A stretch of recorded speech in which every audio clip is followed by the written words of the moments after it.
Cyber ब्युरोमा cyber भित्र digital भोइलेन्सको अगेन्स्टमा digital अब्युजको अगेन्स्टमा आएको। मैले आफ्नो तर्क राख्न पाउनुपर्छ।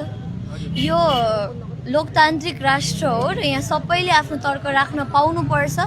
मैले मेरो आफ्नो तर्क राखेको हो, कसैको व्यक्तिगत चरित्र हत्या अथवा नैतिक हत्या गरेको थिइनँ। त्यस पश्चात म माथि भएको डिजिटल भोइलेन्सको अगेन्स्टमा आएको हो र मैले साइबर ब्युरोमा आशा राखेको छु। यहाँहरूले पनि साइबर ब्युरोलाई चाहिँ एकदमै प्रेसराइज गरेर वुमनहरूमाथि भइरहेको डिजिटल भोइलेन्सको अगेन्स्टमा हजुरहरूले पनि साइबर ब्युरोलाई प्रेसराइज गर्नुहोस्, कानुन मन्त्रीलाई प्रेसराइज गर्नुहोस्, यो व्यवस्थालाई प्रेसराइज गर्नुहोस्। हामी यो कमेन्टमा हुने दिमागमा बलात्कार भएको बलात्कारीहरूको विरुद्ध लड्नेछौँ। निर्मला पन्त र इनिसा बिकाको पहिलो गलत हकदारहरू चाहिँ यो कमेन्टमा बलात्कार गर्छु भन्नेहरू हुन्। धन्यवाद।